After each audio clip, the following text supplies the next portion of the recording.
सादर नमस्कार मित्रों। जिंदगी खेलती भी उसी के साथ है जो खिलाड़ी बेहतरीन होता है। जिंदगी खेलती भी उसी के साथ है जो खिलाड़ी बेहतरीन होता है। दर्द सबके एक से हैं, दर्द सबके एक से हैं, मगर हौसले सबके अलग अलग हैं। दर्द सबके एक से हैं, मगर हौसले सबके अलग अलग हैं।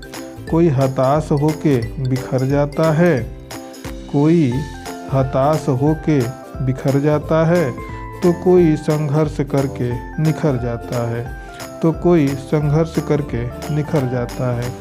स्वागत है मित्रों आप सभी का। नमस्कार मित्रों, आप सुन रहे हैं बेसिक साइंस लर्निंग और हम बात कर रहे हैं विज्ञान के कक्षा 7 के इकाई 19 जल के बारे में।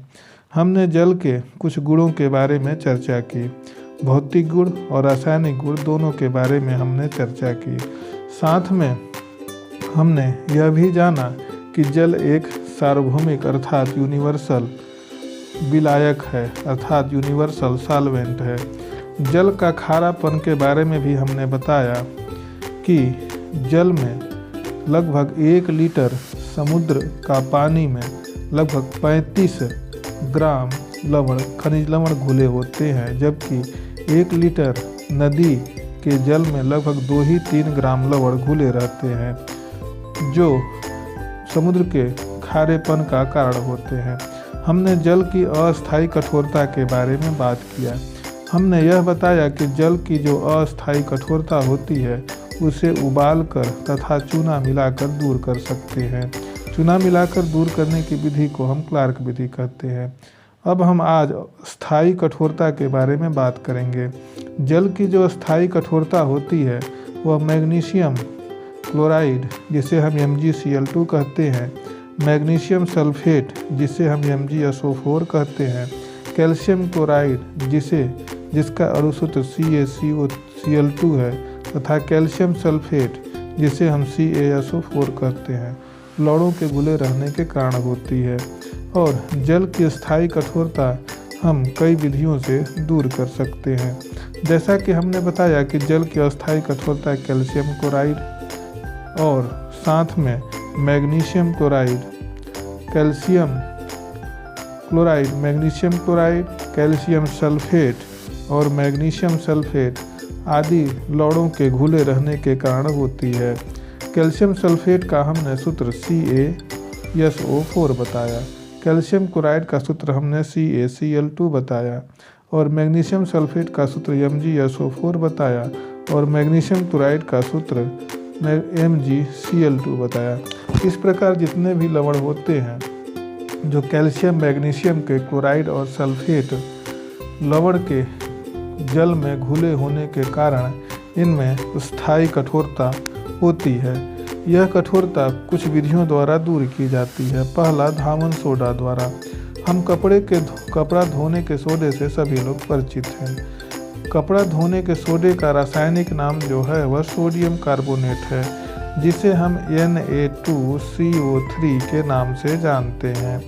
इसकी एक निश्चित मात्रा जब स्थायी कठोरता वाले जल में डालकर इसको उबालते हैं तो जल में जो उपस्थित घुले हुए लवण होते हैं, चाहे वह CaCl2 अर्थात कैल्शियम क्लोराइड हो या मैग्नीशियम क्लोराइड, जिसे हम MgCl2 कहते हैं, ये सभी धामन सोडे से क्रिया करके अविलेय लवण बनाती है, अर्थात वह जल से अलग हो करके नीचे पेदी में बैठ जाती है, जिसे हम छान कर अलग कर लेते हैं।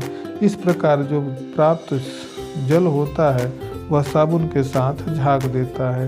यदि इसकी अभिक्रिया के बारे में बात करें तो MgCl2 + Na2CO3 बराबर 2NaCl + MgCO3। MgCO3 से मैग्नीशियम कार्बोनेट कहते हैं, वह जल में अविलेय होता है। अब जल की स्थायी कठोरता के दूर करने की दूसरी विधि है वह परम्यूटेट विधि है, जिसे हम जियोलाइट विधि के भी नाम से जानते हैं। यह विधि एक आयन विनिमय सिद्धांत पर आधारित है। आयन विनिमय सिद्धांत मतलब आयनिक एक्सचेंज मेथड। जियोलाइट या परम्यूटेट का पूरा नाम सोडियम एल्यूमिनियम सिलिकेट है। सोडियम एल्यूमिनियम सिलिकेट जैसा कि नाम से परिचित है, इसका जो सूत्र होता है वह Na2Al2 Si2O8 और XH2O होता है, जिसे हम Na2Z के भी नाम से जानते हैं। Z का मतलब जियोलाइट। यदि हम Z की बात करें, जैसा कि हमने बताया कि जो जियोलाइट या परम्यूटेट का पूरा नाम सोडियम एल्यूमिनियम सिलिकेट है, जिसका सूत्र Na2Al2 Si2O8 और XH2O होता है, जिसे हम Na2Z के भी नाम से जानते हैं। Z जिसे जियोलाइट कहा जाता है, इसका जो अणुसूत्र होता है वह Al2 Si2O8 और XH2O होता है। यह जल में कठोरता उत्पन्न करने वाले कैल्शियम और मैग्नीशियम आयनों के जियोलाइट में उपस्थित सोडियम आयन में से विनिमय हो जाता है, जिससे जल में विलेय सोडियम के लवण बन जाते हैं और जल की कठोरता उत्पन्न नहीं करते। इस प्रकार हमें मृदु जल प्राप्त हो जाता है। इस विधि द्वारा जल को स्थायी और अस्थायी दोनों प्रकार की कठोरता से दूर की जाती है। कठोर जल अपेक्षाकृत कम उपयोगी होता है। इसके लिए हम एक क्रियाकलाप करते हैं। 2 पतीले या 2 केतली लेकर हम उसमें मृदु जल और दूसरे में कठोर जल लेकर भर देते हैं। पतीलों के जल में इनको उबालते हैं और पतीलों को पूरा जल उबलकर जब भाप में परिवर्तित होकर वातावरण में चला जाता है, तो इस प्रक्रिया को हम 4-5 बार करते हैं। दोनों केतली के अंदर वाले भाग में हम देखते हैं जिसमें मृदु जल था वह पर उसमें हल्की सी सफ़ेद पपड़ी जमी है, जो हाथ से साफ की जा सकती है, और जिसमें कठोर जल था उसकी जो पपड़ी बहुत कठोर थी और वह हम किसी नुकीले चीज़ से खुरच कर ही उसको अलग कर सकते हैं। इस प्रकार हम कठोर जल और मृदु जल में अलग अलग अंतर कर सकते हैं। आसवन विधि भी हम एक क्रियाकलाप द्वारा देख सकते हैं। जल से भरी एक स्टील या एल्युमिनियम की केतली लें, उसे इतना गर्म करें कि वह उबलने लगे। उसके बाद केतली या भगोने में लगभग 25 से 30 सेंटीमीटर की ऊंचाई पर हाथ से पकड़कर एक थाली लें और होने वाली विभिन्न प्रक्रियाओं का अध्ययन करें। जैसे ही पतीली या भगोना गर्म होता है, जल से भाप निकलती है जो थाली से टकराकर संघनित होकर जल की बूंदों में बदल जाती है। इससे स्पष्ट होता है कि जल की वाष्प ही जल की गैसीय अवस्था है, जो ठंडा करने पर संघनित होकर पुनः द्रव या अथवा जल में परिवर्तित हो जाती है। और इस प्रकार जब द्रव को उसके क्वथनांक तक गर्म किया जाता है, तो निकली भाप को ठंडा करके पुनः हम उसे शुद्ध अवस्था में प्राप्त कर सकते हैं। यही प्रक्रिया आसवन कहलाती है। आसवन विधि द्वारा प्रयोगशाला से हम शुद्ध जल प्राप्त कर सकते हैं।